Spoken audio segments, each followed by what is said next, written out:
Sebelumnya, pernahkah kalian mengamati makhluk hidup? Dari sekian banyak jumlahnya, ada yang kecil yang tak terlihat, sampai yang besar sekali. Nah, apa saja sih mereka? Dan apa mereka banyak jumlahnya?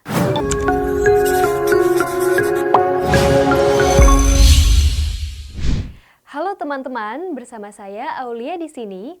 Kali ini kita akan membahas mengenai klasifikasi makhluk hidup. Klasifikasi makhluk hidup merupakan suatu pengelompokan makhluk hidup yang dilakukan berdasarkan persamaan dan perbedaan dari masing-masing organisme. Ilmu yang mempelajari klasifikasi makhluk hidup dinamakan taksonomi. Dengan adanya klasifikasi makhluk hidup ini, akan memudahkan kita dalam mengidentifikasi dan mengenalnya, dan mudah untuk melakukan perbandingan. Sistem klasifikasi makhluk hidup dibagi menjadi 3, yaitu yang pertama, sistem artifisial atau buatan. Sistem ini dibuat berdasarkan perbedaan sifat atau karakteristik tertentu, misalnya pengelompokan tanaman yang hidup di air dan di tanah. Tokoh pada sistem ini adalah Aristoteles. Yang kedua, sistem alami. Merupakan sistem klasifikasi yang menggunakan dasar persamaan dan perbedaan morfologi yang sudah terbentuk secara alami pada makhluk hidup.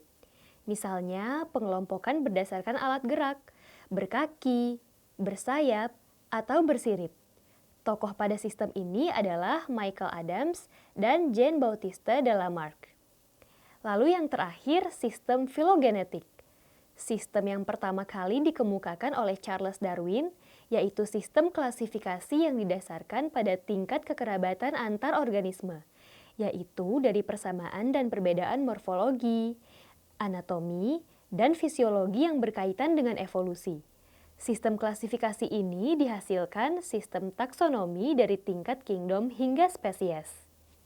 Sistem klasifikasi makhluk hidup yang sering dipelajari pada saat ini merupakan sistem 5 kingdom atau kerajaan berdasarkan sistem filogenetik.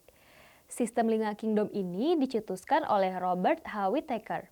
Nah, apa aja sih kelima kingdom tersebut?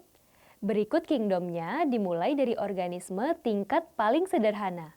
Mulai dari kingdom Monera untuk kerajaan bakteri, kingdom Protista untuk kerajaan alga, kingdom Fungi untuk kerajaan jamur, kingdom Plantae untuk kerajaan tumbuhan, dan kingdom Animalia untuk kerajaan hewan. Setelah itu, terdapat urutan taksonomi untuk memudahkan dalam pengelompokan sistem filogeni, yaitu diawali dari domain, kingdom atau kerajaan, divisi atau filum, klasis atau kelas, ordo atau bangsa, familia atau suku, genus atau marga, hingga spesies atau jenis. Nah, salah satu contoh organisme yang dapat diidentifikasi melalui urutan takson tersebut misalnya burung elang Jawa.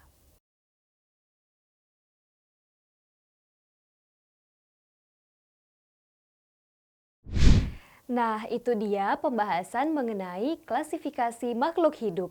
Ternyata ada banyak ya jumlah klasifikasi makhluk hidup. Lalu kita sebagai manusia termasuk ke dalam klasifikasi yang mana ya? Nah, manusia termasuk ke dalam jenis mamalia loh dengan nama ilmiah Homo sapiens.